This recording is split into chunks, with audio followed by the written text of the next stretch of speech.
Hello, my friend. The world of magic, filled with legends and ancient tales, is opening its gates once again. Tonight, in the Gryffindor dormitory by the crackling fireplace, I will share another story with my friends. Join us, for the magic is about to come alive. Long ago, when the stones of Hogwarts were newly laid and the four founders still walked its halls, Salazar Slytherin crafted more than secret chambers and clever enchantments. Deep in the roots of the castle, beneath even the dungeons and forgotten cellars, he left behind a ritual, one not of destruction but of transformation. He called it the Serpent's Dance, and only those truly worthy of his legacy could awaken it. For centuries it slumbered, like so many mysteries, waiting for the right hands, or perhaps the wrong ones. Centuries later, during the cool dusk of an autumn term at Hogwarts School of Witchcraft and Wizardry, the green banners of Slytherin House fluttered quietly in the great hall. Among the ranks of the Serpent sat Cassia Flint, a fourth-year girl with dark eyes and an even darker reputation to outrun. Her family name still bore the shadow of the old bloodlines, the ones that had once whispered in support of the Dark Lord. But Cassia was different. At least, she wanted to be. She was clever, quiet, and precise, the kind of Slytherin who didn't boast, but planned. Her wand was sleek yew, her familiar a silent gray owl, and her best friend, strangely enough, was a muggle-born boy named Julian Roscoe, who never quite stopped smiling, even when people glared at him for sitting at the wrong table.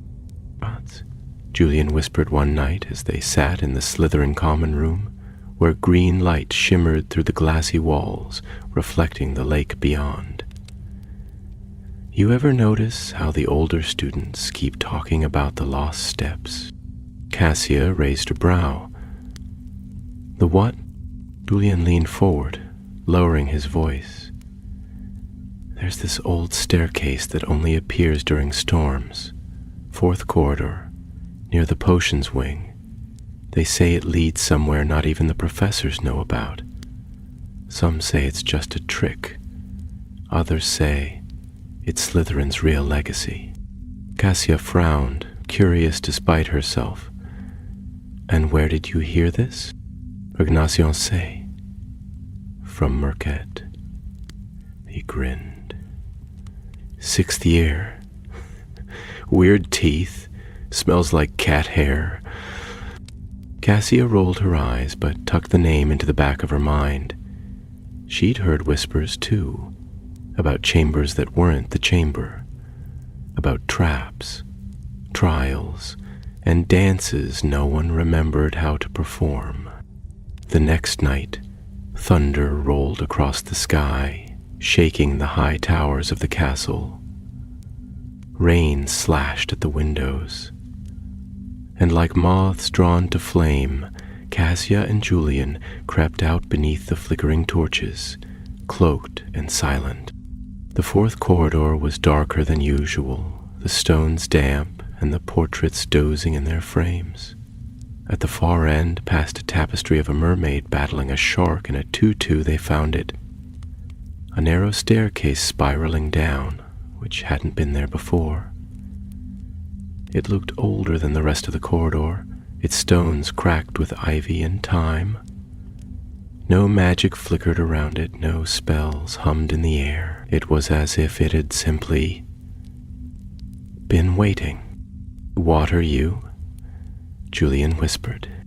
Cassia descended first, wand lit, her steps steady. The air grew cooler, the scent of moss and old stone curling around them.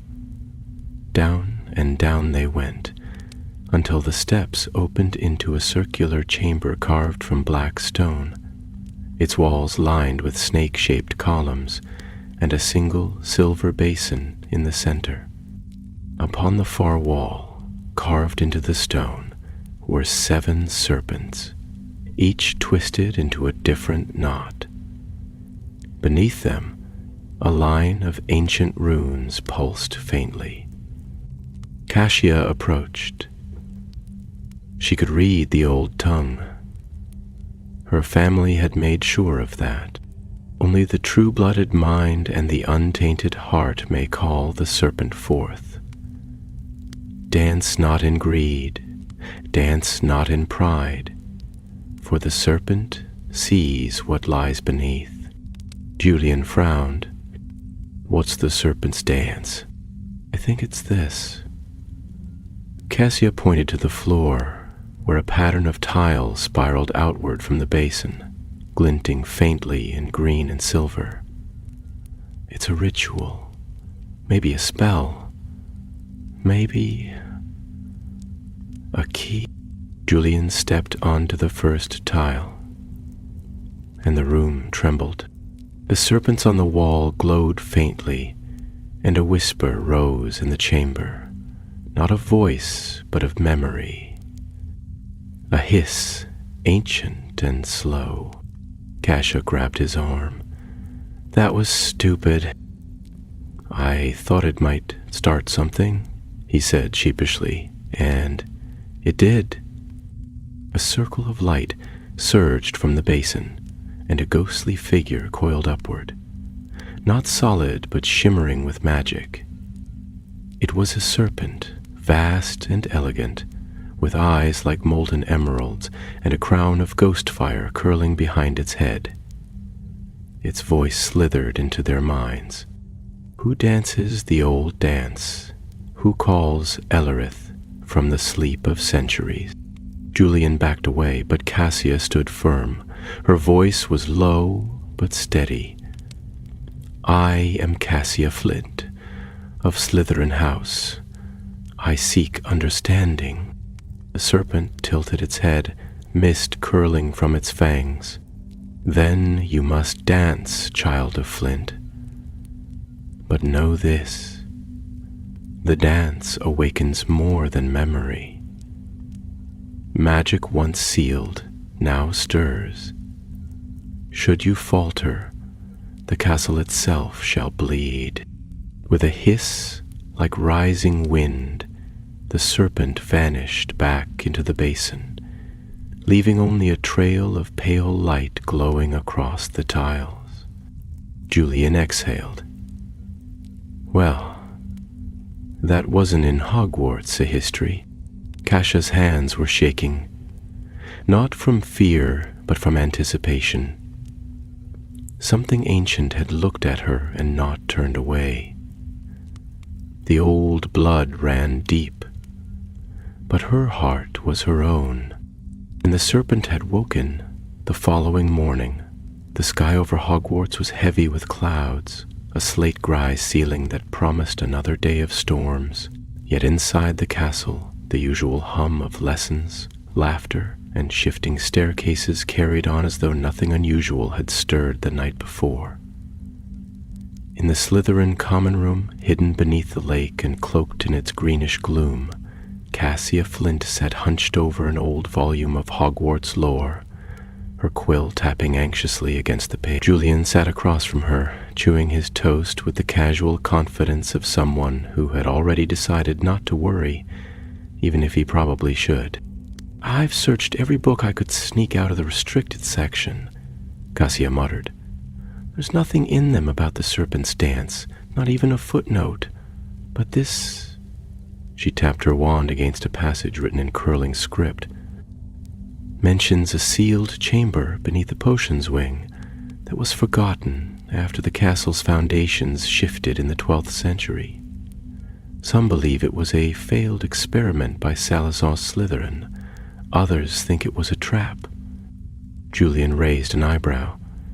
That seems like a strange thing to put in a school, doesn't it?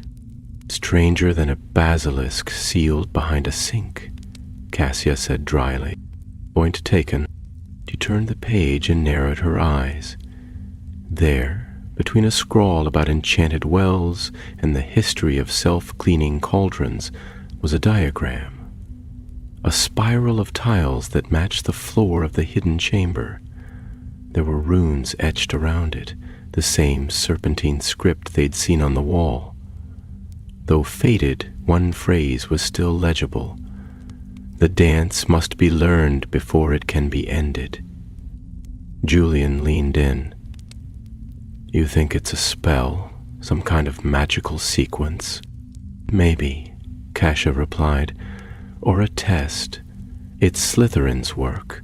It won't be easy, and it won't be forgiving. Despite the uncertainty gnawing at her, a strange exhilaration bloomed in her chest. For once, her house's history wasn't about shame or shadows. It was about legacy and choices. Later that afternoon, between defense against the dark arts and herbology, Cassia slipped away from the main corridors and found her way back to the fourth corridor, heart thudding. The staircase was gone, as though it had never existed. She bit her lip, frustration curling like smoke in her chest.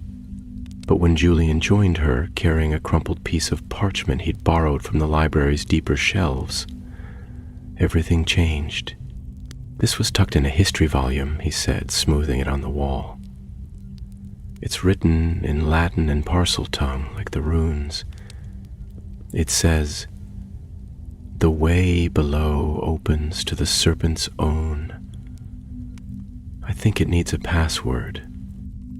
Kasha hesitated, then whispered in parcel tongue, a talent she'd hidden for years, fearing how others might react.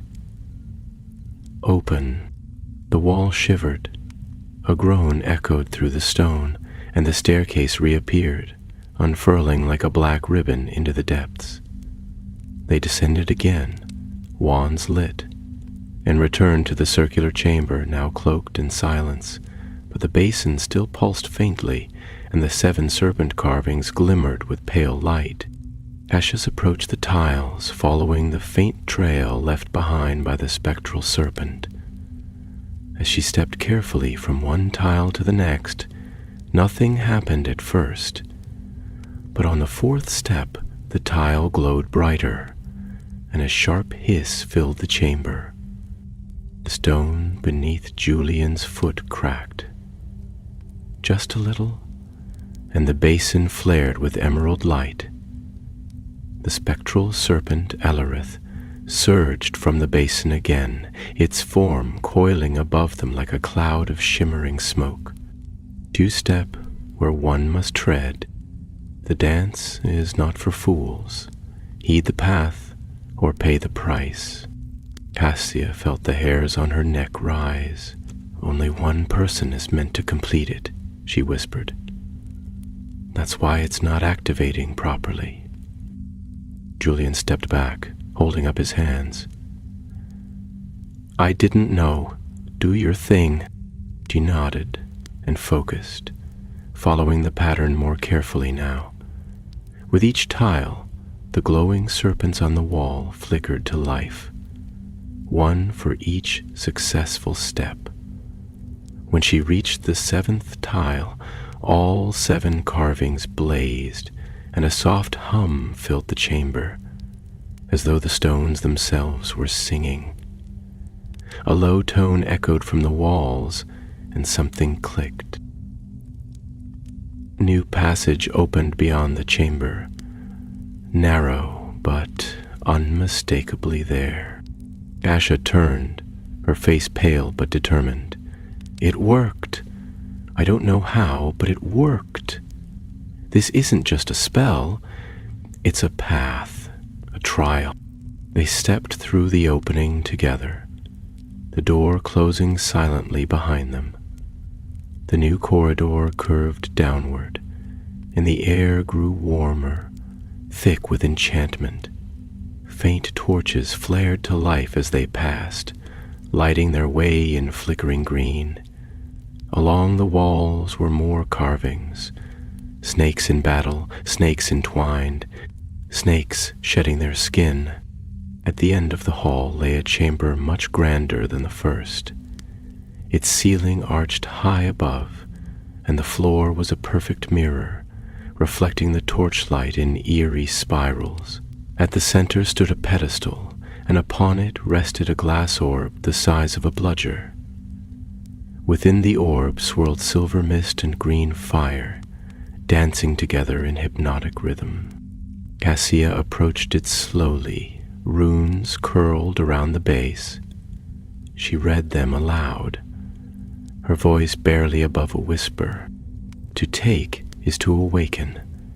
To awaken is to answer. The serpent stirs for one who dares. Julian grabbed her arm. Cass, maybe we should tell someone. A professor. McGonagall even. Cassia shook her head. No. If we tell anyone, they'll seal it up again, hide it away like everything else Slytherin ever did. But this could be proof that our house isn't just about darkness, that we're more than ambition and bloodlines. He reached out and touched the orb. A flash of light erupted from the pedestal, and the entire room shifted. The mirrored floor rippled like water, and a great gust of wind threw them both backward. The serpent returned, vast and terrible, now more solid than ever. Its eyes bore into Cassia's soul, and this time it spoke not in riddles, but in command. The dance has begun.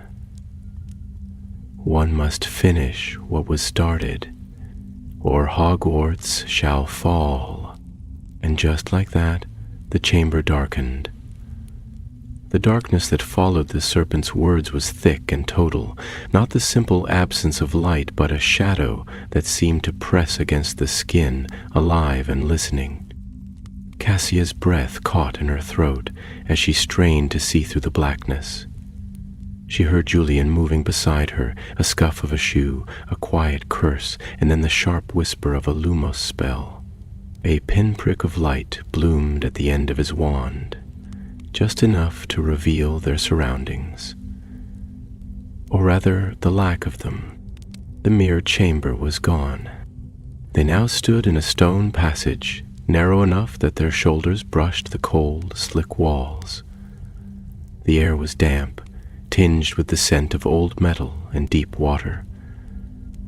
Cassia raised her wand and muttered the same charm, and a second orb of light joined Julian's, flickering faintly like a will-o'-the-wisp. We didn't walk anywhere, Julian whispered, eyes wide. It just changed around us. I think the orb was a port key, Cassia said, her voice tight. But not the usual kind. It's bound to the ritual. The moment I touched it, it triggered the next stage. Julian looked ahead, where the passage bent sharply into darkness. So, what's the next part of the dance? I don't know, she replied honestly. But I don't think we can turn back. They moved forward slowly, their footsteps echoing off the stone.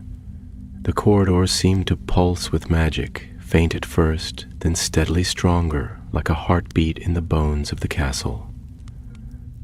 As they rounded the corner, the passage opened into a vast circular room with a domed ceiling that flickered with faint starlight. Not real stars, but illusions woven from enchanted threads of silver. Around the edges of the chamber stood 7 statues, each carved from a different stone. One was granite, another obsidian. A third seemed to shimmer like polished jade.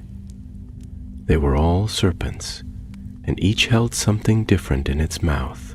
A sword, a scroll, a vial, a key, a mirror, a flame, and a chain.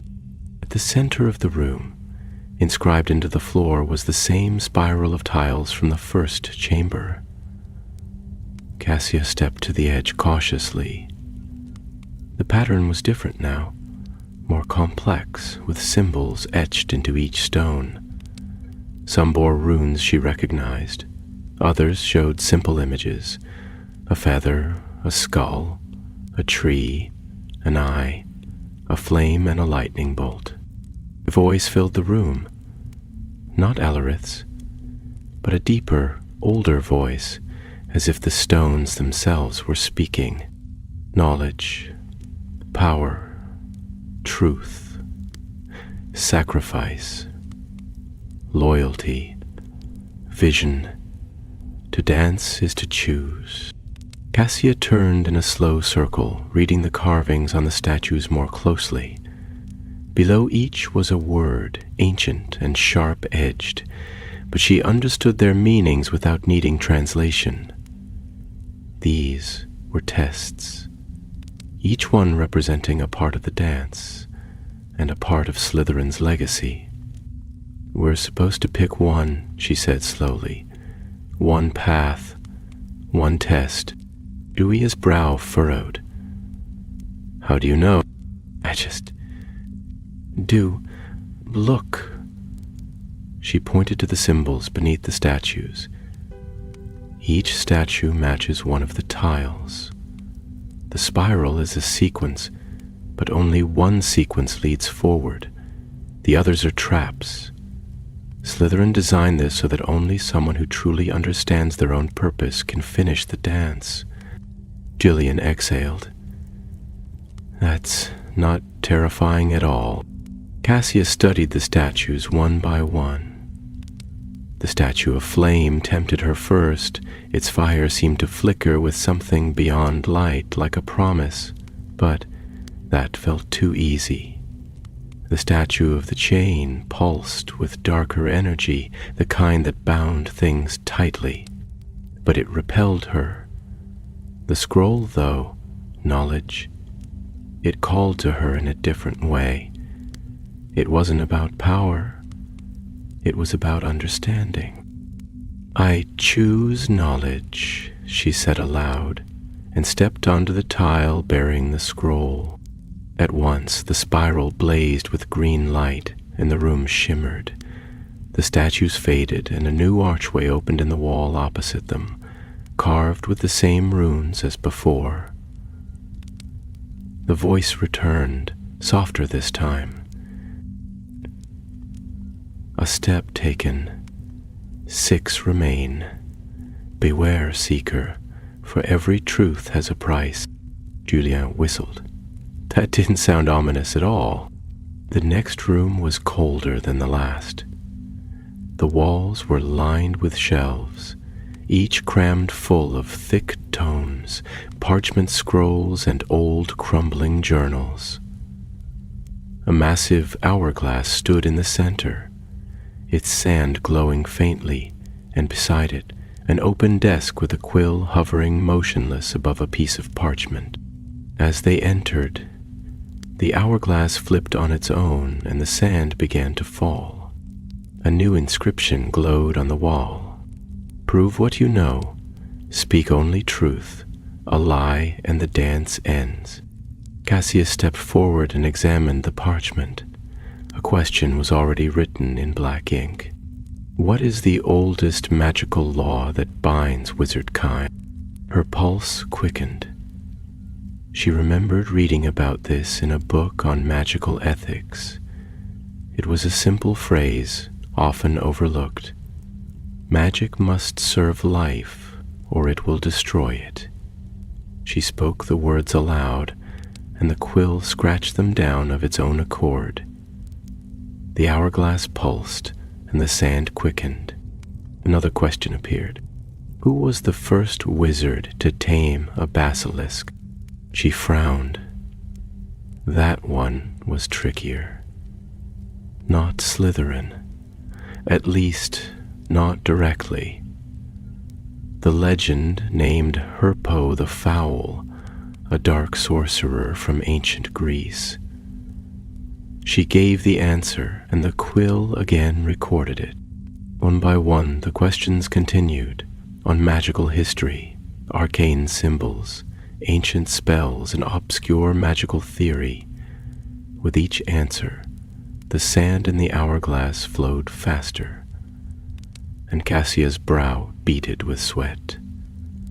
She answered what she knew, guessed when she had to, but never spoke unless she was certain. At the final question, the parchment burned away, the hourglass shattered, and the desk sank into the floor. A low chime echoed through the chamber, and once more, the voice returned. Knowledge. Proven. Step forward and face the flame. The far wall opened, revealing a corridor lit by dancing torches. Julian gave her a look of mixed admiration and worry.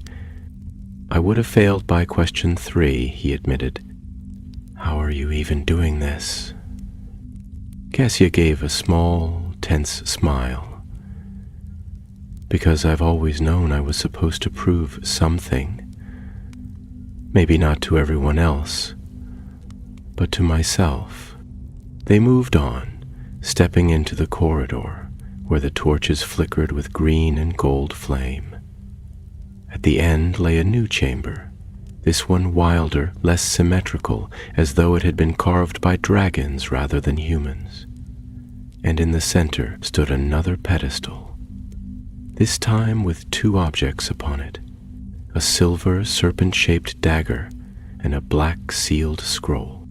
Above them, a new message was carved in the stone. Now you must choose not what you know, but who you are.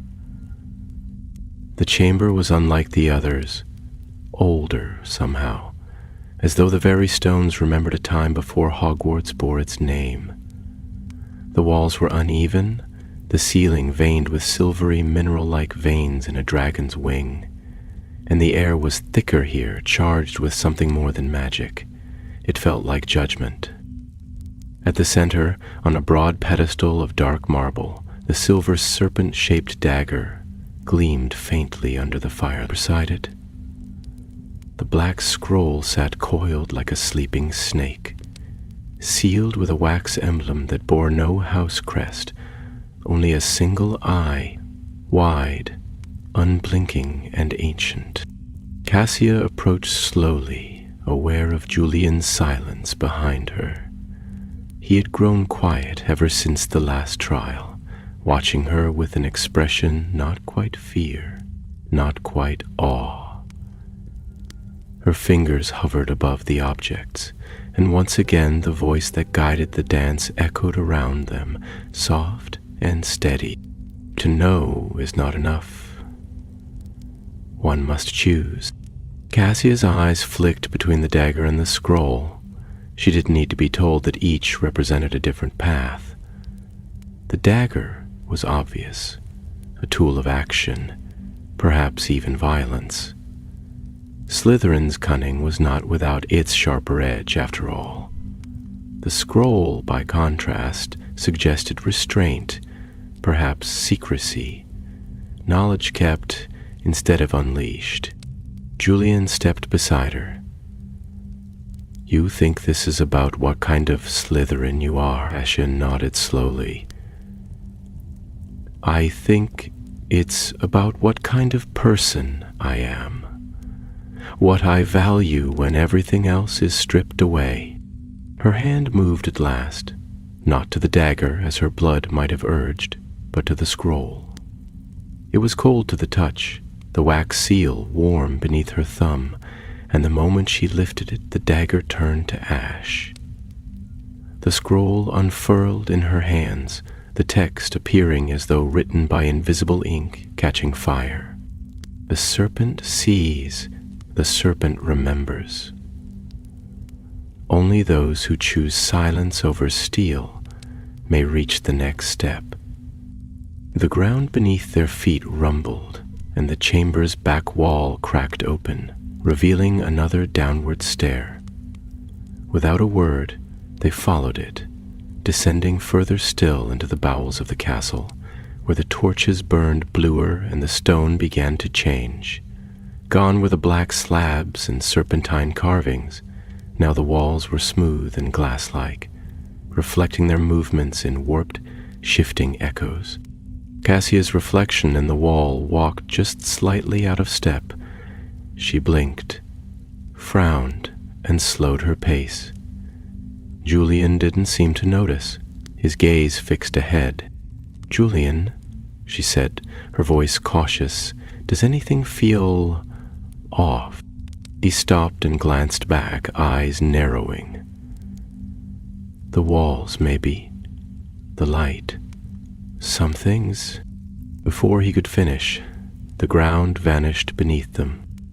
They fell, not far, but abruptly, landing in a dark pit with a heavy thud and a shower of dust.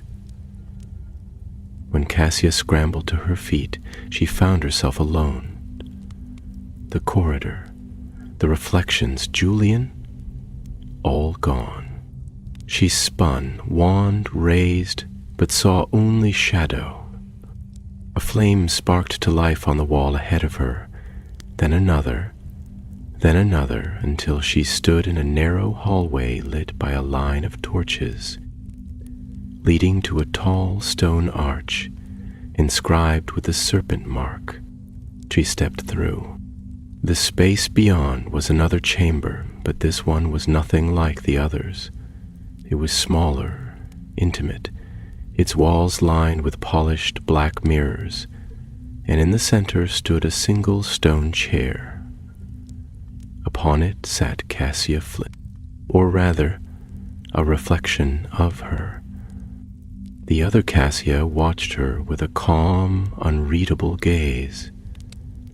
She looked the same dark hair, the same high cheekbones, the same quick eyes, but her expression was colder, distant, the way Cassia had once imagined herself becoming if she let her ambition rule her. "You're not real," Cassia said quietly. The reflection smiled. "Aren't I?" Cassia circled the room slowly, watching as the reflection tracked her every movement. There was no echo of her footsteps, no flicker in the mirrors, just the quiet hum of enchantment. "I've seen these spells before," she said, more to steady herself than anything else. "They're meant to test your character, your intent." The reflection smile deepened. "And what do you intend, Cassia? To redeem your family name? To show the world that Slytherin can be more than cunning and blood? You may not like ambition, but it lives in you just the same." Cassia stopped. "I don't need to prove anything to you." "Out you're trying," the reflection said softly. "You always have. You walk in the shadow of a name that once frightened children, and you whisper secrets in parcel tongue when no one can hear. You want to be good, Cassia, but you want to win too. You chose the scroll, yes, but only because you feared what the dagger would say about you." Cassia's hand trembled. She hated how close the reflection's voice sounded to her own thoughts, the ones she buried deep. "I'm not that girl. Not anymore." "Then show me." The mirrors around the room shimmered. One by one, they lit with scenes from her past. Her first duel, a win but only because she'd hexed her opponent behind a teacher's back. Her sorting, where the hat had hesitated between Slytherin and Ravenclaw before choosing the House of Ambition, sensing her pride. Her first year, the whispered jokes, the cold stares, and the day she let another student take blame for a potion that had gone wrong. Oh, true. She turned from the mirrors, forcing herself to meet her reflection's eyes. "I've made mistakes, but I'm not finished becoming who I want to be. That's what matters." The reflection rose from the chair, stepping toward her. "Then finish the dance. And remember, to change what you are, you must first understand what you were." The chamber blinked out of existence. When Cassia next opened her eyes, she was back in the corridor, Julian standing nearby, looking dazed. "What happened?" he asked, rubbing his temples.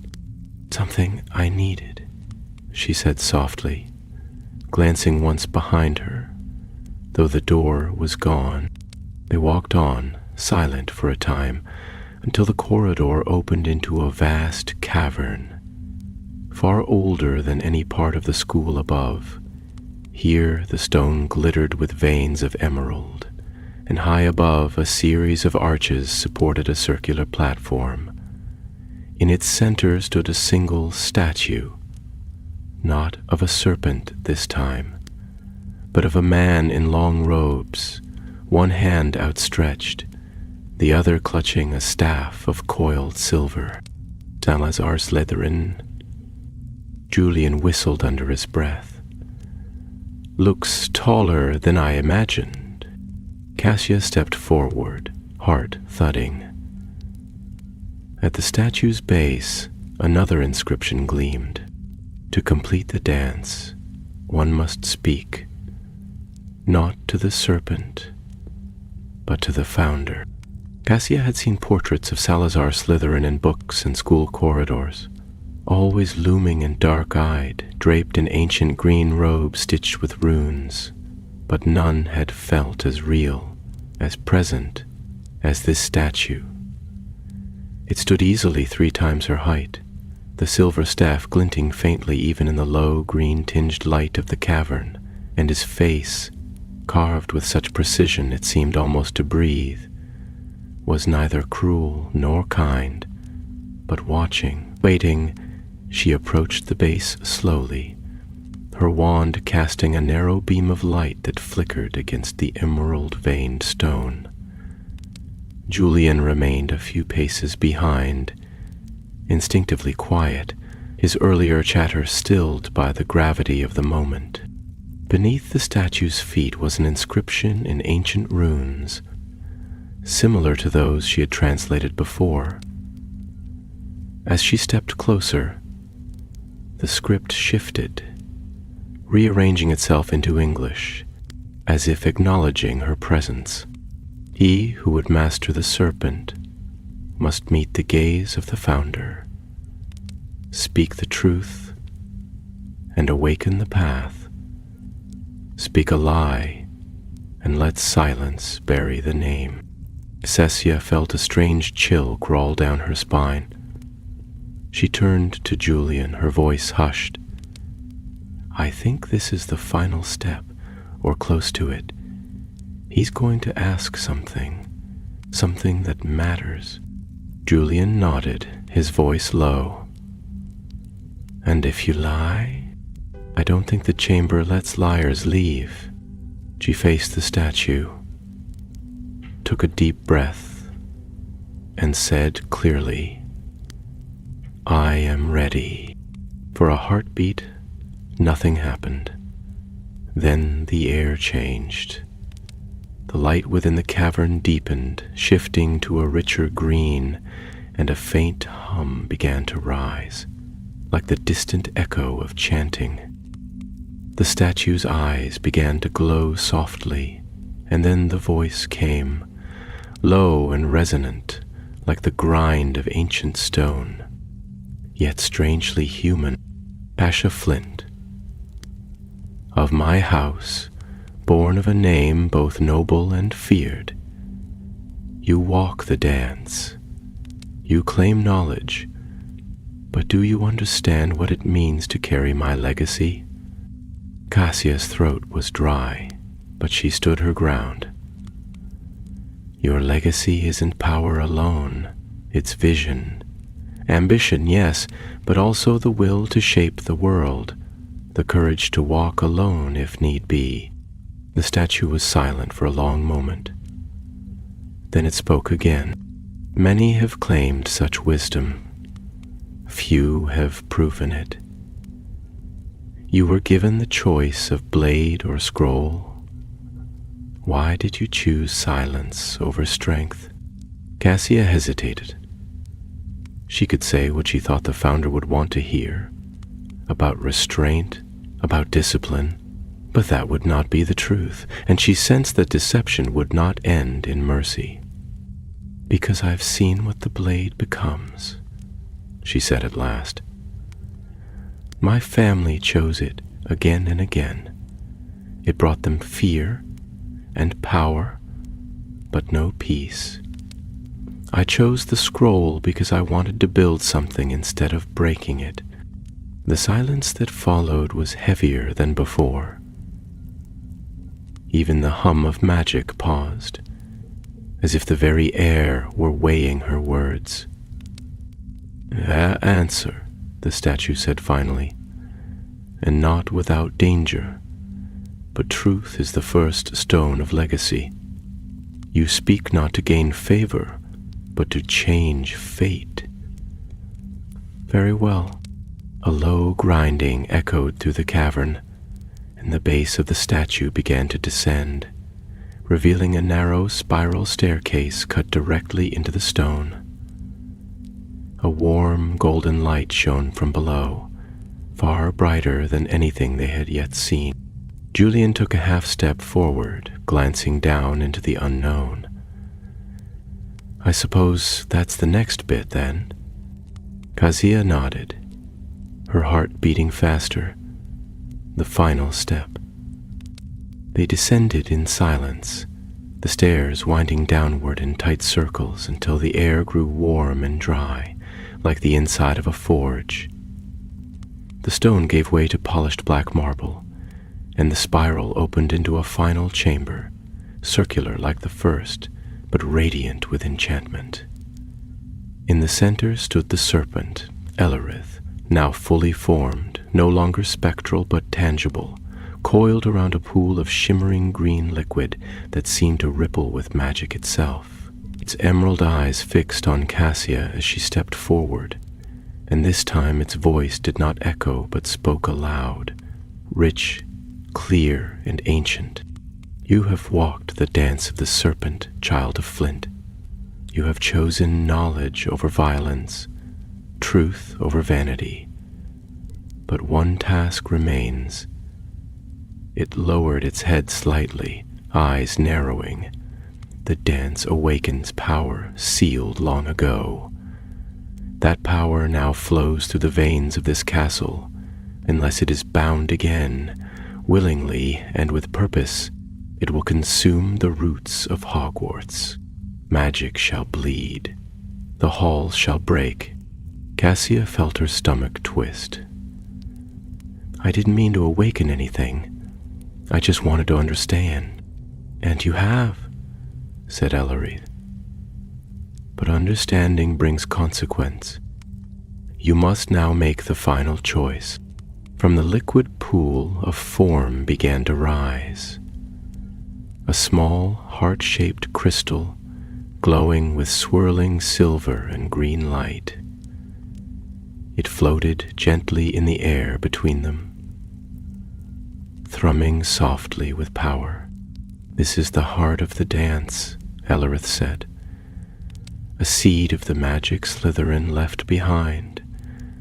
To complete the ritual, you must take it. To bind it, you must give something in return. Cassia stepped closer, peering into the crystal. It shimmered with everything she had ever desired: knowledge, mastery, legacy. For a moment she saw herself, not as she was, but as she could become. Powerful, respected, remembered. The temptation was dizzying. What kind of sacrifice? She asked, though she suspected she already knew. Aerith's coils tightened around the pool. A piece of yourself, a truth, a bond, a magic. You must let go of something that defines you. Julian stepped forward. Cass, don't.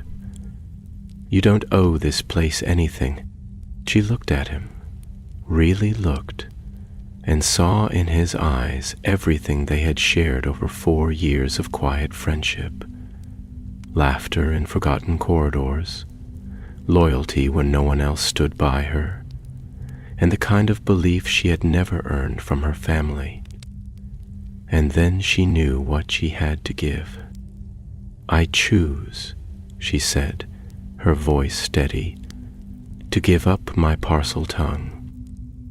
The chamber darkened, not in anger but in reverence. The serpent watched her silently, its eyes glowing brighter, and the heart pulsed once, then drifted gently into her open hands. The moment her skin touched it, warmth surged through her chest, and she felt the language slip from her mind like a forgotten melody. The ancient tongue was gone, but in its place something new bloomed. Not power, not prestige, but peace. Alarith bowed its head low. The dance is ended. The pool sank into the floor. The light dimmed. The stone beneath her feet shimmered, and before she could speak, the chamber twisted around her once more. Cassia and Julian reappeared at the base of the fourth corridor, just as the storm broke outside. The wind howled across the battlements of Hogwarts as Cassia and Julian emerged once more into the upper corridors. The storm that had rumbled above the castle for days had finally broken, rain lashing the tall windows in sheets, thunder shaking the stones. But beneath the roar of wind and sky, everything within felt still, quieter somehow, as though the castle itself were listening. The heavy stone wall where the hidden staircase had been now stood perfectly smooth. No sign of the archway, the carvings, or the chamber that had once opened beneath it. It was as though the path had never existed at all. Julian brushed dust from his cloak and looked up and down the corridor, still catching his breath. So, that's it then? All of it? Done? Cassia didn't answer at once. She stood facing the blank wall, eyes distant, one hand pressed lightly to her chest where the heart's magic had touched her. Though the magic had faded, something lingered. Not a presence exactly, but a memory, a weight. It was not frightening, it was not even sorrowful, but it was final. "I think so," she said softly. "The dance is over. It's sealed again." Julian gave a low whistle. "No offense, but I'm never dancing again, not even at the Yule Ball." They made their way back toward the Slytherin common room in near silence, winding through the torchlit dungeons with footsteps muffled by the thick, damp air. Cassia felt the castle differently now, not just as a place of learning and legacy, but as something alive, ancient and magical in the deepest sense. Every step they took echoed with a kind of reverence, as though the stones remembered what had just occurred. Somewhere in the distance, the great clock of the astronomy tower chimed midnight. When they reached the entrance, the familiar stretch of damp stone wall hissed softly at her approach. It had always done so, a faint sibilance only Slytherins ever noticed, but this time it felt like a whisper of farewell. The door swung inward, revealing the green-lit depths of the Slytherin common room, with its high-backed chairs, emerald lamps, and the soft ripple of lake water shimmering across the windows. A few students lingered near the fire, playing wizard's chess or finishing up essays, but no one looked up as Cassia and Julian stepped through. They passed unnoticed, just two more students returning late from a library run or a forgotten errand. But Cassia's heart was still pounding with the weight of what she had done, what she had chosen to give up, and what it meant. She sank into one of the worn armchairs near the hearth and stared into the fire. Julian flopped into the chair beside her, stretching out his legs with a long sigh. "So," he said after a moment, "are we going to tell anyone?" Cassia didn't reply immediately. The flames danced over her face, casting long shadows across her eyes, and in the silence she considered what it would mean to speak the truth aloud. There would be questions, investigations, perhaps even fear. The Ministry had always watched Slytherin's legacy with suspicion, and though she had passed the dance without corruption, few would trust a tale involving hidden rituals and spectral serpents. "No," she said at last. "Not yet. Maybe not ever." Julian blinked. "Seriously? After all that? The secret chamber, the riddles, the talking snake ghost? We just forget it?" "We don't forget it," she said quietly. "We protect it. What we found wasn't meant to be displayed. It was a test, personal, not public. Slytherin left it for those willing to understand, not conquer." Julian leaned back in his chair, frowning thoughtfully. "I guess that's very you. All ancient wisdom and noble sacrifice. Still think I should have taken that dagger." Cassia gave a faint smile, the first in what felt like hours. "If you had, we'd probably be ash by now." The fire crackled between them, warm and steady. In the distance, the storm continued to rage outside, but within the stone walls of the common room, there was peace. Cassia reached for her school bag and pulled out the scroll she had chosen during the trial, now blank again, its magic spent, but still heavy with meaning. She tucked it into the folds of her robes and stood. "I'm going to the library tomorrow," she said. "There's more to this than just the dance. Slytherin didn't create that ritual in isolation. I want to know what came before and what might come after." Julian gave her a skeptical look. "And what am I doing while you're poring over dusty tomes?" "You're helping, of course," she said firmly. "Someone needs to find the hidden books the librarians don't want us touching. You're better at charming locks than I am." He groaned, but grinned. "Brilliant. More cursed staircases and hidden death puzzles. Why didn't I get sorted into Hufflepuff?" "You're too curious," she said, heading toward the dormitories, "and too loyal."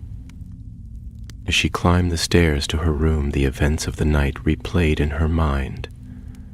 The spiral of tiles, the voice of the serpent, the mirrored chamber, the final choice.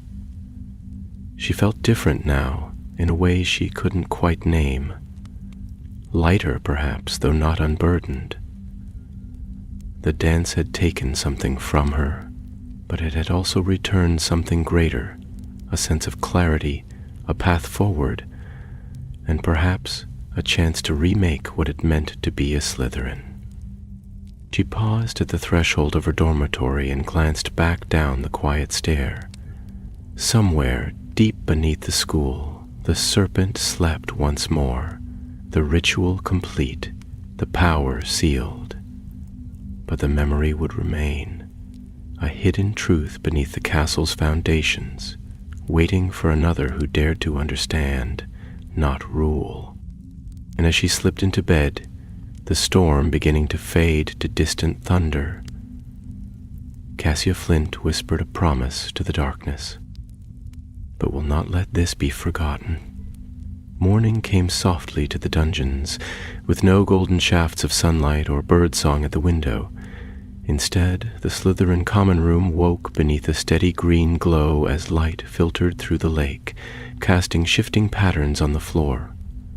The water beyond the glass stirred gently, and shadowy forms of fish flickered like ghosts. Cassia sat by the far table, parchment unfurled before her, quill in hand, though she had not yet written a word. Her ink bottle stood untouched, and the untouched plate of toast beside her had long since gone cold. Her thoughts drifted, not with sleep, but with memory. The echo of Alarith's voice still lingering, the shimmer of the heart's magic fading only now from her fingertips. Across from her, Julian yawned and leafed lazily through a worn copy of Great Magical Trials of the 12th Century, a book they had pilfered from the restricted section at dawn. Madame Pince would have skinned them both if she knew, but Cassia had left a replacement copy, and a note in the old tongue that only someone with a classical magical education could decipher. She doubted the librarian would even notice, much less decode it. "I've read 6 versions of trials, duels, and binding oaths," Julian muttered, flipping a page with theatrical weariness. "None of them mention a serpent's dance. I did find one poem about a wizard who tried to outwit a sphinx by dancing backwards into a mirror. He didn't survive." Cassia didn't answer. She had been reading too. Not in books, but in her own mind. Something about the magic in the chamber had changed her. She could feel it now in quiet moments, as though her senses had shifted ever so slightly. She no longer heard the faint hiss of water as a murmur of speech as she once had. Parseltongue was truly gone. But where it had been, a new awareness had taken root, one more subtle than language, the kind of magic that didn't make itself known with sound or light, but with instinct. She turned to Julian, her voice low. "I think the dance wasn't meant to be found. Not in books, anyway." "Well, that's comforting," he replied, draping an arm over the back of his chair. "So, what are we even looking for?" "Patterns," she said. "Echoes. If the dance is part of a larger ritual or legacy, it won't be written about directly. It'll be hinted at, hidden in the margins of other stories. We need to find references to rituals performed by founders or their descendants, especially ones tied to Hogwarts itself." Julian grumbled, but stood, brushing crumbs from his robes. Right then, more dusty scrolls and mysterious rhymes. Just once, couldn't one of these old wizards leave a straightforward diary? They left the common room shortly after, making their way through the cool morning corridors, which echoed with the clatter of early classes. Students hurried past, robes fluttering, conversations bouncing off stone, none of them noticing the 2 Slytherins ducking into the quieter corners of the castle. They passed behind a tapestry near the charms classroom. One Julian had discovered hid a hidden stair that led to a seldom-used reading room. There, amidst shelves warped with age and enchanted cobwebs that occasionally corrected your grammar, they found what they were looking for, or the start of it. Cassia pulled an old ledger from a cracked shelf, its spine faded and its cover marked with the Hogwarts crest in tarnished silver. Inside was a record of magical oaths and trials performed on the grounds over the last millennium. Most were familiar: the Founding Pact, the protection spells over the Forbidden Forest, the blood-bonded wards of the Room of Requirement. But one entry, barely legible, caught her attention. In the year of the Wandering Comet, a Slytherin child completed the 7th trial of descent beneath the castle's roots. The Serpent stirred, but did not rise. Magic was offered, and the name recorded. Vaults were resealed. Julian peered over her shoulder. 7th trial of descent, that sounds familiar. Cassia nodded slowly.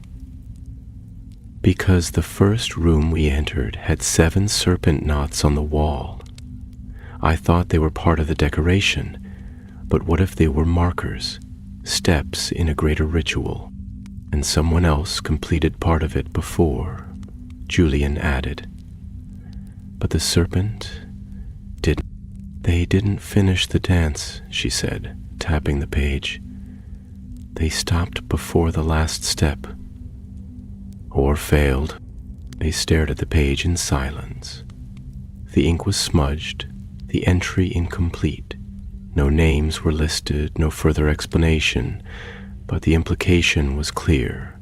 Others had walked this path, perhaps long ago, perhaps even in secret, and now Cassia had completed something that had lain unfinished for generations. As they gathered their things and left the room, Cassia felt the air shift again, not in the way it had in the chamber, but in the castle itself. A breeze stirred where none should be, carrying with it the faintest scent of something ancient and cold. She paused at the landing outside the library, glancing up toward the tallest towers, where the wind moaned softly through the high windows. Julian caught the change in her expression. "What is it?" "I am not sure," she said, her voice distant. "But I don't think it's over, not completely." And indeed that night, as she sat in the common room alone while the others dozed or studied in their dormitories, Cassia took out the blank scroll once more. Its surface was smooth, unmarred by ink or enchantment. Yet when she placed her wand tip gently against it and whispered the word Ravello, a single line of text appeared. The dance was not the end. It was the door. Cassia stared at the glowing words, her heart heavy with both fear and curiosity. She whispered the incantation again, but the scroll had gone blank once more. Above her, the lights in the lake shimmered faintly, and something long and serpentine moved through the water beyond the glass. Too large to be a fish, too graceful to be a shadow, Cassia Flint leaned back in her chair, eyes fixed on the glass, mind already turning. The serpent had stirred, not just once, but for good. The dance had awakened something deeper, older, and perhaps far more dangerous than any test she had passed. Whatever door she had opened, she could not close it alone. In the days that followed, life at Hogwarts resumed its steady rhythm, though to Cassia it felt like walking through the echoes of a dream. Lessons carried on as usual. Parchment rustled, cauldrons bubbled, and Professor Sprout still barked orders over squirming devil snare in the greenhouses. Yet, beneath it all, Cassia moved with the quiet awareness that something deeper had changed, though no one else knew it. She had touched a magic far older than the school itself, a magic that was still watching, listening. She told no one of the words that had appeared on the scroll, not yet. Julian, of course, had noticed her silence, but he knew her well enough not to push. Instead, he offered what help he could, carrying books from the upper floors of the library, distracting Peeves when they needed privacy, and occasionally attempting to lighten the mood with his usual absurd commentary, which Cassia appreciated more than she let on. Still, her mind returned always to the final phrase, written in glowing script. The dance was not the end. It was the door. A door to what? She began her research anew, but this time, not in official texts or tidy school records. She scoured the margins of student journals, old scrolls of forgotten house legends, even the detritus left behind by generations of spellcraft gone awry. In the restricted section, she discovered an old Slytherin notebook, unsigned, brittle with age. Its ink faded. It detailed a hidden lineage of rituals passed down through the founder's line. Trials not written in books, but handed down in whispers and riddles. It spoke of the vigil of the deep, the waking sleep, and something cryptically titled the second voice. The language was fragmented, filled with metaphors and veiled warnings, but one truth glimmered through it all. The serpent's dance was only a beginning. One afternoon, as November crept toward winter, Cassia stood before the window of the astronomy tower, the cold air biting at her cheeks. The lake shimmered below, steel gray under a pale sun, and the forbidden forest loomed dark on the horizon. She turned as Julian appeared behind her, wrapped in his cloak, a parchment in one hand and a grin tugging at his mouth. "I think I've found something," he said, handing it to her. "It's from a half-burned copy of Legacies of the Great Houses. I had to bribe the Bloody Baron to get it from the old Slytherin archives." Cassio raised an eyebrow. "You bribed the Baron?" "Technically, I agreed to attend one of his poetry recitations. He's quite sensitive about his meter." Cassia unfolded the parchment. It was fragile, ink smeared in places, but one passage caught her attention immediately. It was a retelling of an old Slytherin legend, not unlike the tales told to first years, but this one ended differently. "And when the serpent wakes, the song shall stir, and those who hear it must answer, not with wand or word, but with soul. For the second voice is not taught, but remembered." She read the passage twice, then handed it back to Julian. "The second voice, that's what the notebook mentioned. I thought it meant a second speaker, another parcel mouth, but I don't think it's literal." Julian frowned. "So, not someone speaking with snakes, what then?"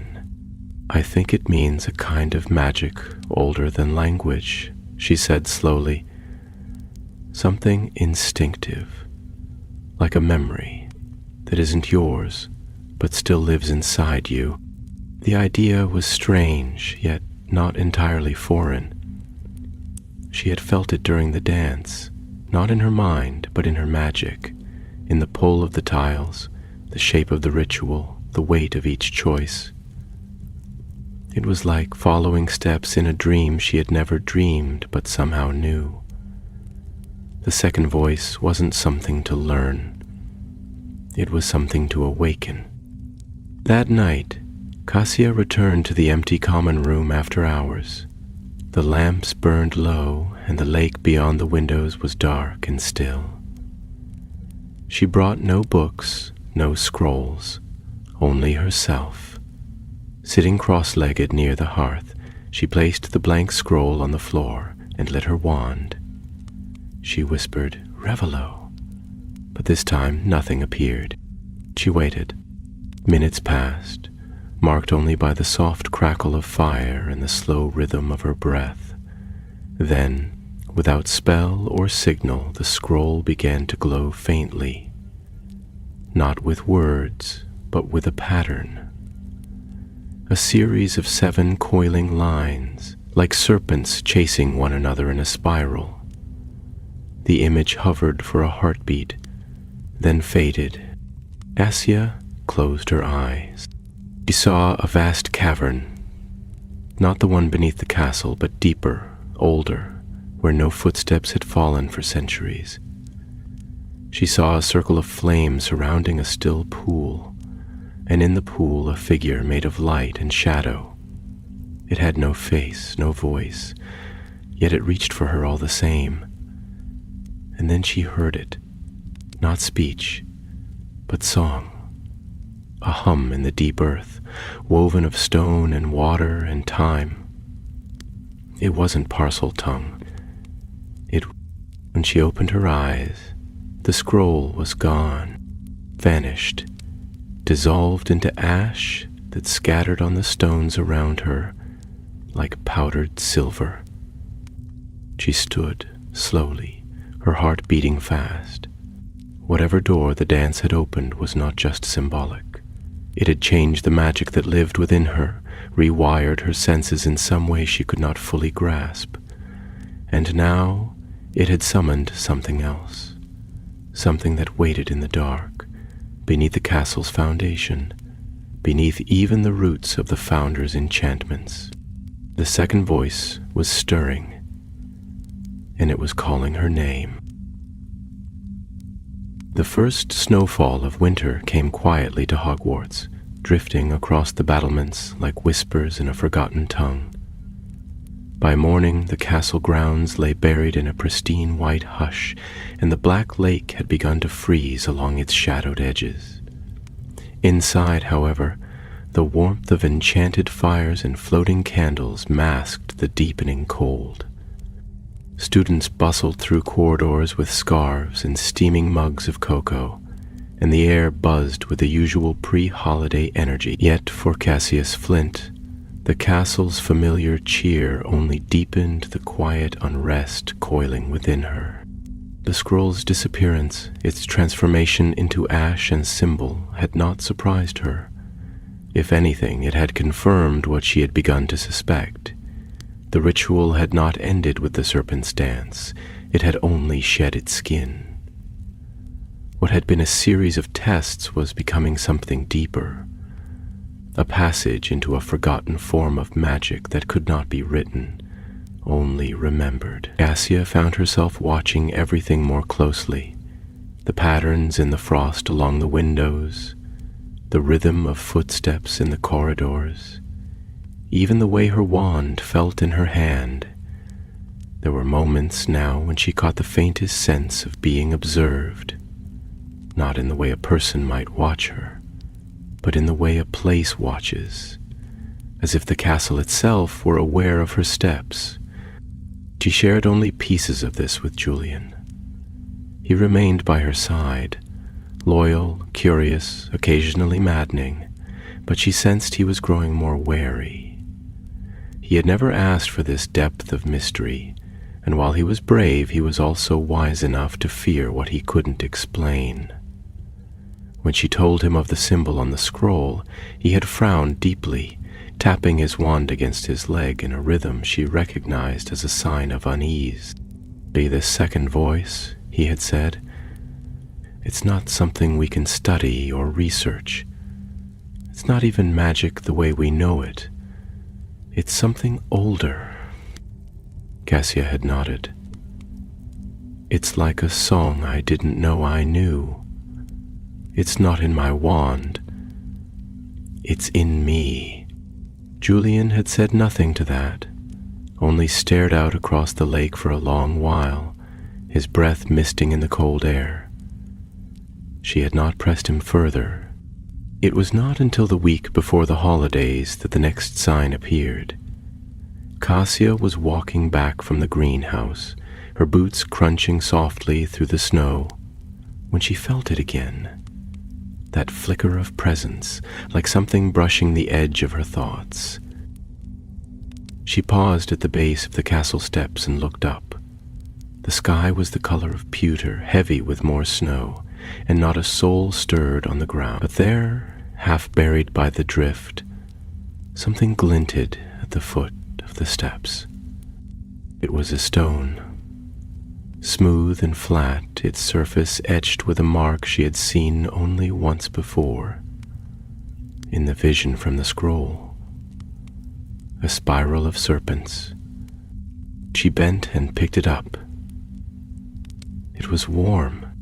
That night, long after the common room had emptied, she studied the stone by the firelight. It bore no enchantment she could detect, but when she placed it on her palm and closed her eyes, the same hum filled her bones, the same song, soft and slow and ancient, like the murmur of a stream running beneath the world. When she opened her eyes, the stone was gone, vanished without even a whisper. She didn't sleep that night. Instead, she wrote. Not an essay or a spell, but a memory. Everything she had seen since entering the chamber, from the first appearance of the staircase to the awakening of Ellerith. She wrote in ink the color of pine needles, her handwriting slow and even, recording every detail, not for glory, but for understanding. It was no longer enough to follow the signs. She needed to map them. And in the morning, a letter arrived. It was not delivered by owl, as most post at Hogwarts was, but left on her pillow, sealed with green wax and stamped with the crest of Slytherin House. Not the modern one, not the version printed on student robes and textbooks, but the old crest, the one used only during the founder's time. The serpent coiled around an open eye, the same that had appeared on the scroll pedestal beneath the school. She broke the seal with trembling hands. Inside was a single line of parchment, folded once. The last vault opens at midwinter. Beneath the mirror, speak the second voice, or be unmade. No name, no signature, no trace of who had written it. She stared at the words until they blurred. Then she read them again. Midwinter. The night of the longest darkness, just 4 days away. She folded the letter and tucked it into the lining of her robe, heart pounding with a mixture of dread and anticipation. Later that day, in the library's east wing, she pulled Julian into a quiet alcove between 2 tall shelves. Without a word, she handed him the letter. He read it once, then again, his brow furrowing. "This is an invitation," he said, "or a warning." "Both," Cassia replied. "It mentions the mirror. I think it means the mirror of Eris." Julian's eyes widened. "But that's kept under guard in the headmistress's wing. No one's allowed near it since the last war." "We'll find a way," she said. "We have to." She didn't say what she feared, that whatever waited in that vault, it would not be patient much longer. The magic beneath Hogwarts was stirring, ancient and half-forgotten, like roots pressing through stone.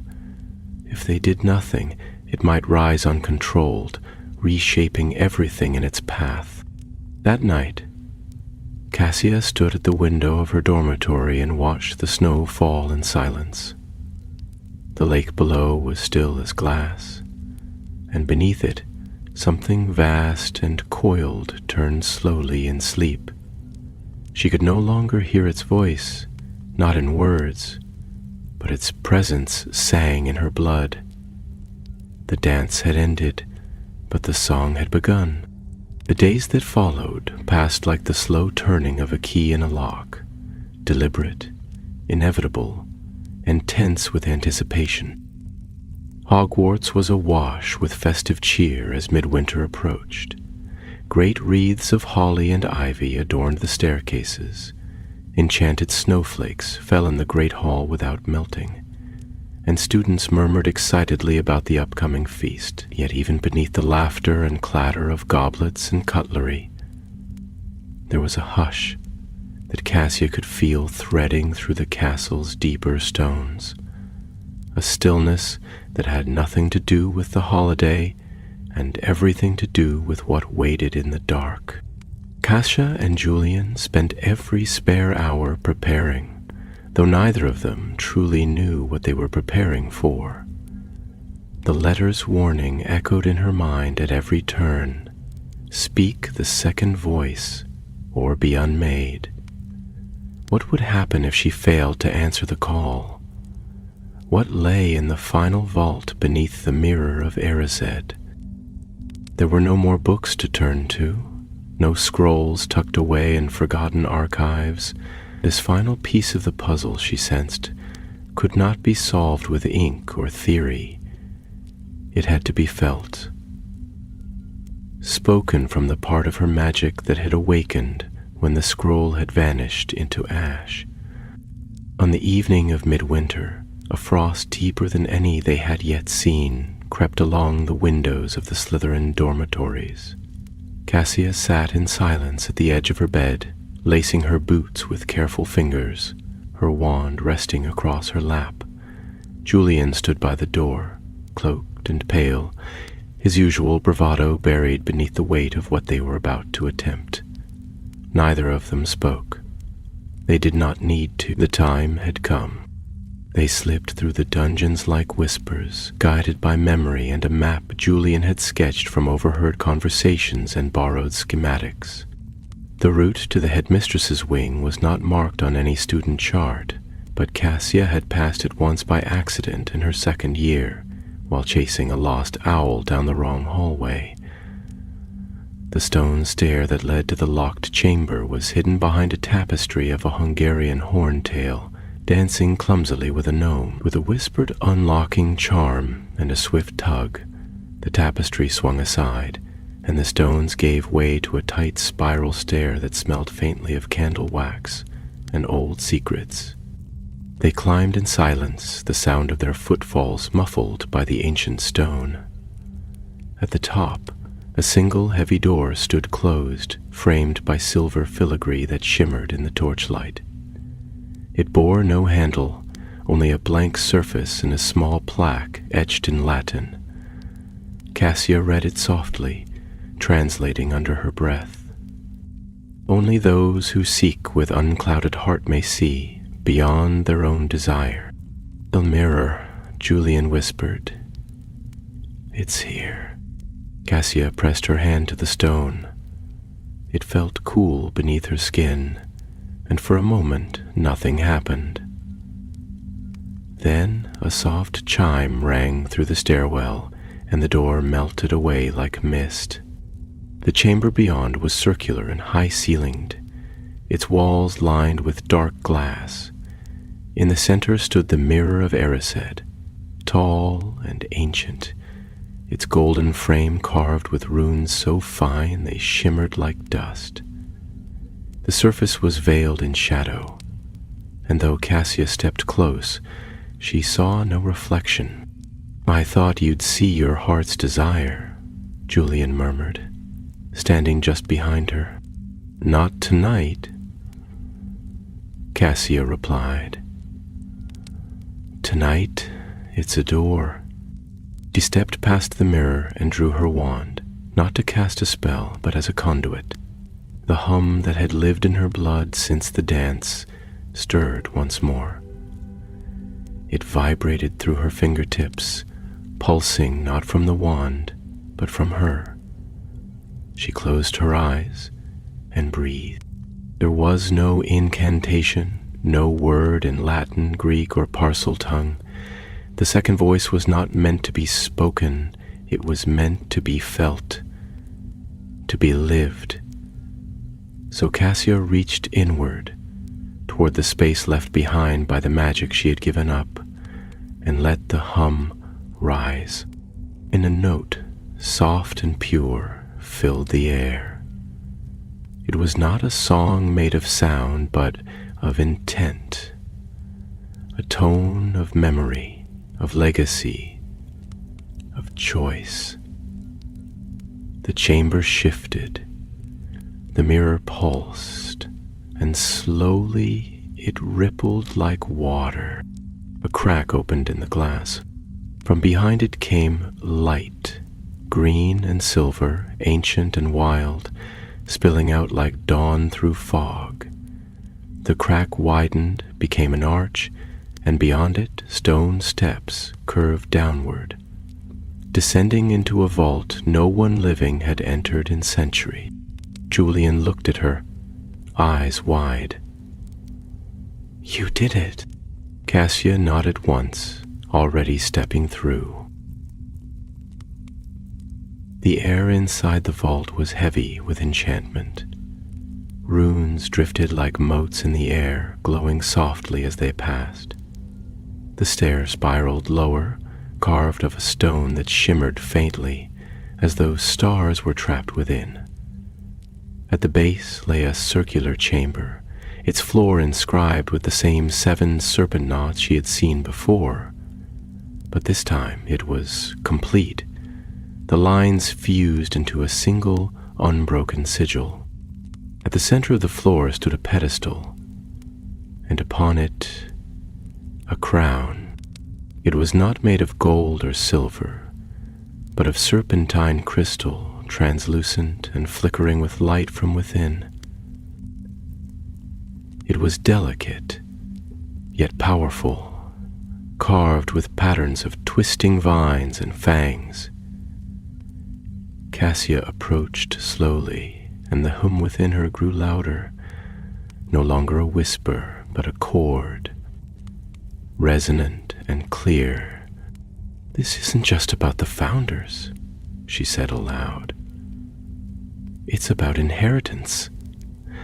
This vault wasn't made to be found by a bloodline. It was made to be answered by a soul." She reached out, her hand hovering over the crown. It shimmered in response, and a voice echoed in the vault. Not Ellerith's, and not Slytherin's. It was older, softer, like wind through leaves and scales brushing stone. To take the serpent's crown is not to rule, but to remember. To carry the legacy is not to wield it, but to guard it. Will you bear it, knowing the cost? Cassia hesitated.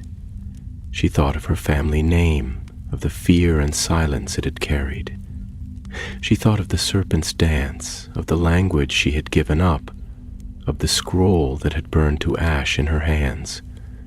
She thought of Julian's faith, of every choice that had brought her to this moment.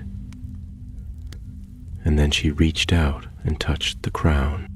It dissolved into light. The room flared and magic surged through her, not as power but as knowledge. She saw visions of the 4 founders crafting the first stones of the school, of Slytherin walking alone into the earth to bury a seed of something too dangerous to be left unchecked.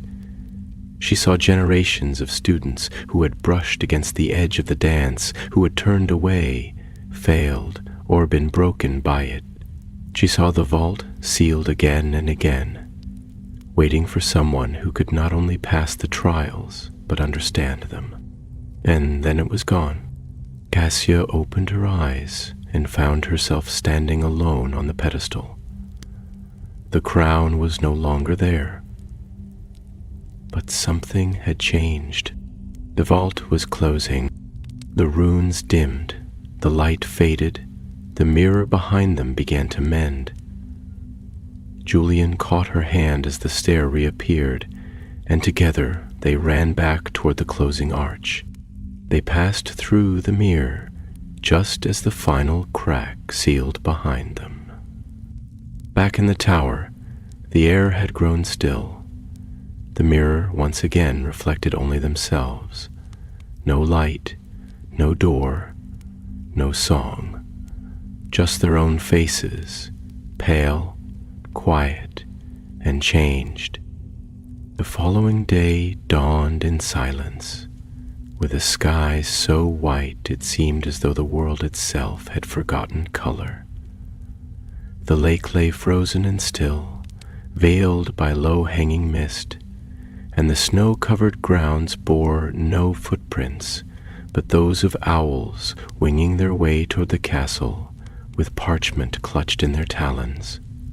Inside Hogwarts, the usual noise of breakfast, chattering students, clinking goblets, the rustle of morning owls, was muffled by the heavy snowfall pressing against the ancient windows. Yet at the Slytherin table all seemed as it always had, students spreading marmalade on toast, first years complaining about the potions essay, and the occasional 7th year furiously scanning a textbook under the table. Cassia sat quietly near the end of the bench, a mug of untouched tea cradled between her hands. Julian sat beside her, trying his best to look casual, though his eyes kept drifting toward the high table where Professor Vassell, the head of Slytherin House, was speaking to another professor in low, measured tones. Neither of them mentioned the events of the night before. The vault, the crown of light, the mirror of Erised sealing behind them like the final page of a chapter written long ago. There was nothing more to say. What had happened was not for anyone else. The castle had given them its answer, and with it a responsibility that felt heavier than any prefect's badge or exam mark. When breakfast ended and the students filtered out toward their last few lessons before the holidays, Cassia made her way alone to the library, not to research this time, but to return a book, the old cracked ledger of magical oaths and forgotten trials. She walked slowly, the corridors strangely empty, and paused at the foot of the staircase leading to the east wing. Something in the air had changed. The hum that had haunted the walls in recent weeks had faded, leaving a clean, echoing stillness behind. The castle was resting again. Madame Pince raised an eyebrow as Cassia slid the book across the desk. "Rare one," she murmured, adjusting her spectacles. "Few have ever checked it out." "I didn't check it out," Cassia replied. "I found it in the wrong place. Thought it should be returned." The librarian stared at her a moment longer, then nodded and tucked the book away. Cassia turned to go. She was halfway back to the dungeons when she heard footsteps behind her. Light, deliberate, and oddly familiar. She stopped, half turning, and found herself face to face with Professor Vussel. The Slytherin head of house was a tall woman with sharp features and hair the color of riverstone. Her robes were deep green, and her eyes, a cool gray, regarded Cassia with the kind of calm intensity that always made students feel as though they were being weighed on invisible scales. "Miss Flint," she said, her voice quiet but crisp. "A word, if you please." Cassia nodded, following her as she turned and led them into an unused classroom nearby. It was cold and dusty, the desks covered in faded runes and old etchings carved by bored students. Professor Vassar waved her wand, lighting the sconces along the wall, then turned to face her. "There are wards in this room," she said simply. "We are not overheard." Cassia said nothing. Her fingers tensed slightly on the wand hidden in her sleeve. "I assume," Vassal continued, "that you know why I've brought you here."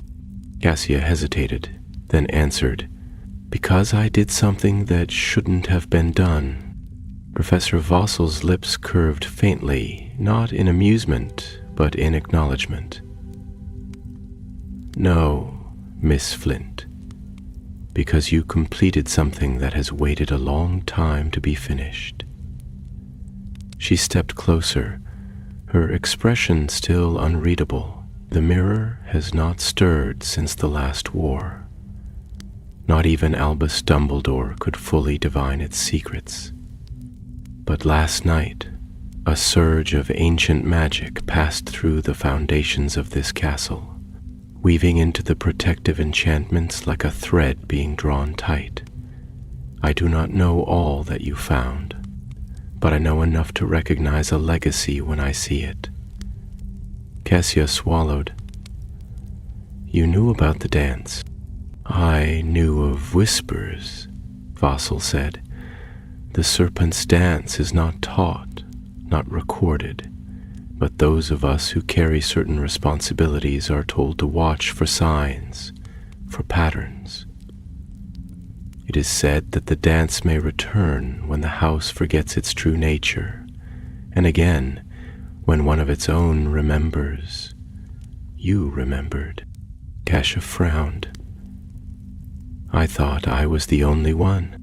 "You were the only one to finish it," Vassal said.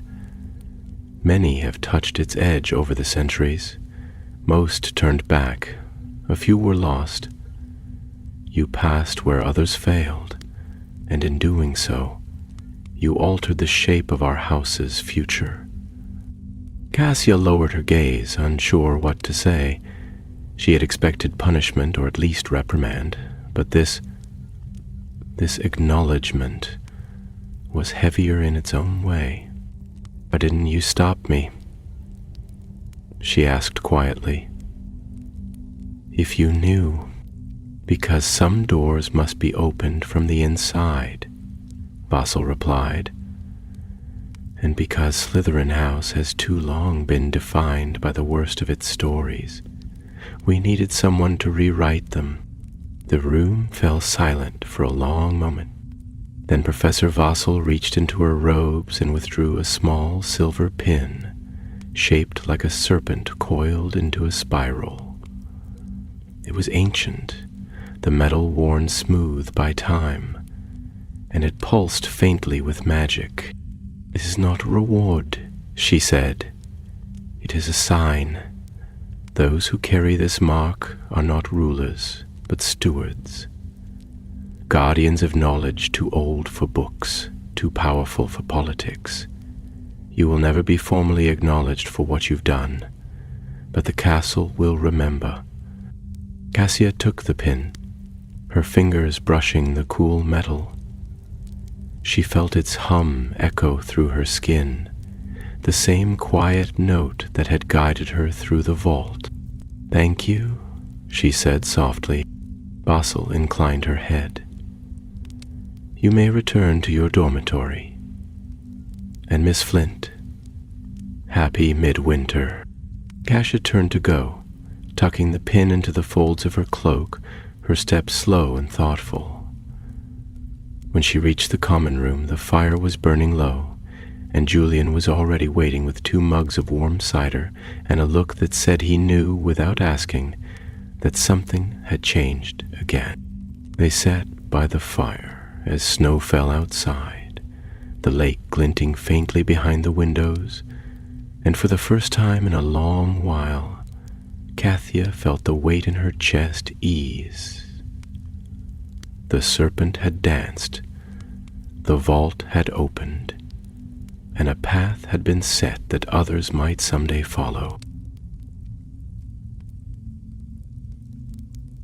But for now, she was content to be still, to watch the snow fall, and to listen quietly for the distant hum of the second voice midwinter gave way to the hush of the holiday break.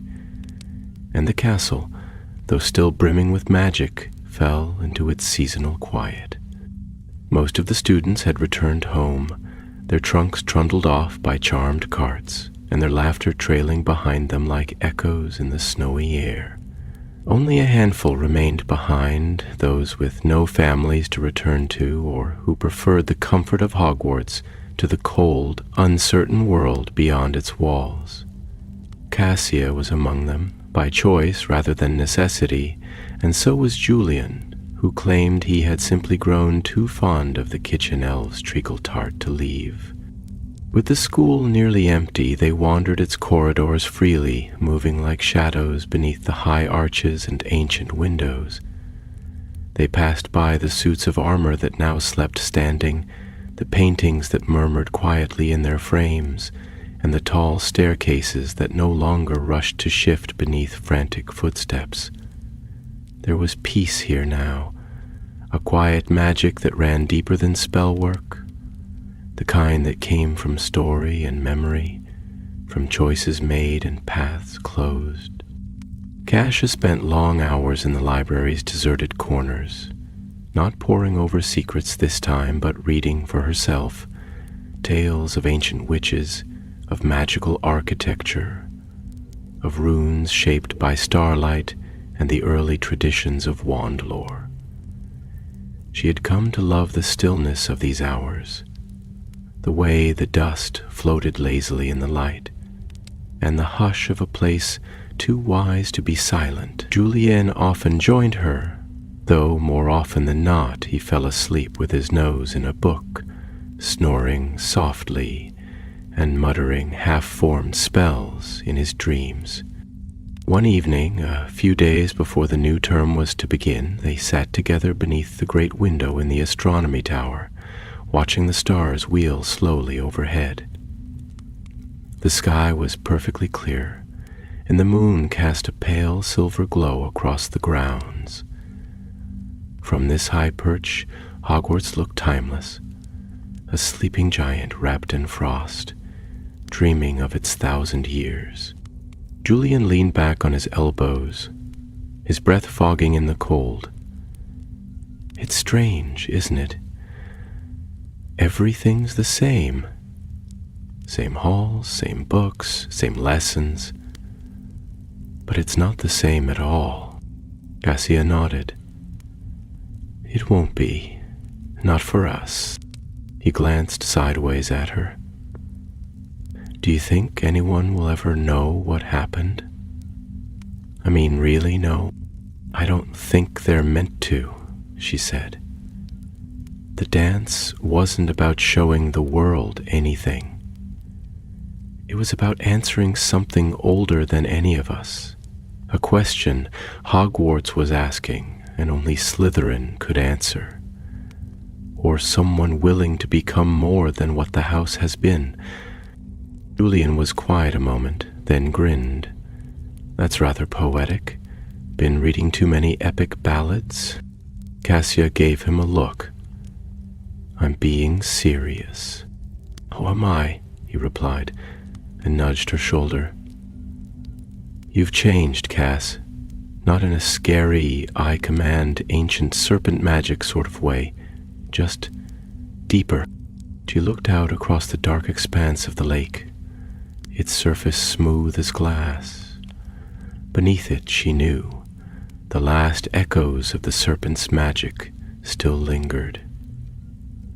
Not dangerous, not restless, but waiting as it always had, for someone willing to listen rather than command. I gave up something real, she said at last. Parseltongue wasn't just a trick. It was part of my family's story, part of how I knew I belonged here. But letting it go helped me find a new part of myself, one I didn't know existed. Julian nodded slowly. Sometimes the stories we inherit aren't the ones we need to keep. They sat in companionable silence as the constellations turned slowly above them.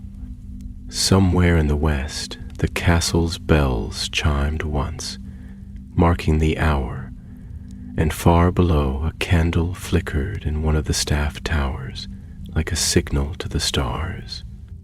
The next day, as new snow fell on the stone bridges and students began trickling back through the gates, Cassia found herself standing before the entrance to the Slytherin common room, her hand resting lightly against the damp stone wall.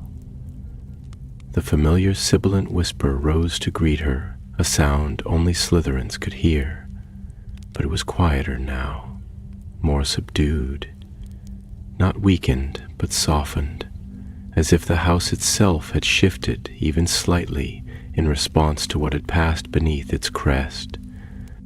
She stepped inside and paused, looking out across the room. The lamps flickered gently over the dark green furnishings. The lake shimmered faintly beyond the windows. The serpentine pillars stood as they always had. But to Cassie everything was different, not because it had changed, but because she had. Later that evening, Professor Vossel summoned her with a simple message left on her desk. No instructions, no explanation, only a time and a place. Cassia found her in the Hall of Relics, a seldom visited chamber off the 4th floor where artifacts too powerful or too ancient for the general student body were kept under glass. The room smelled of cedar and old parchment, and the air hummed faintly with the weight of 1,000 magical years. Without a word, Vossel led her to a tall display case in the far corner. Inside was a silver disc, unmarked, unadorned, resting on a black velvet cushion. This, the professor said, is a memory stone. Very few are made now. They can hold a moment, a choice, a legacy. If placed willingly inside by one who has earned it. Cassia looked up at her. Mine? Vossel gave a nod. Only if you choose to leave it. You've walked a path most never glimpse. You've seen what your house has hidden, not out of shame, but because it was too powerful to be used lightly. If you wish to preserve what you've done, what you've seen, the stone will take it, not to display, but to remember. Cassia stepped forward and placed her hand over the stone. It pulsed faintly beneath her palm, not cold, but cool, like moonlight on snow. She closed her eyes, and the memory poured from her like breath. The serpents on the wall, the voice of Ellerith, the spiral of tiles, the hum of the second voice, and the moment the crown dissolved into light, the stone absorbed it all. When she stepped back, the disk no longer looked silver. It shimmered faintly green. Vassel said nothing, only closed the case and turned away. Cassia left the hall without looking back. The turd began anew with its usual rhythm. Lessons, laughter, points lost and earned, owls flying and spells misfiring. Cassia attended her classes, studied for her exams, and walked the corridors of her house with quiet confidence. To the others, she was still Cassia Flint, precise, thoughtful, a little distant, perhaps, but nothing remarkable. Yet when she passed through the halls, the castle no longer felt like a place she merely belonged to. It felt like something she had helped mend. And far below, beneath stone and water and story, the serpent slept. But it would remember.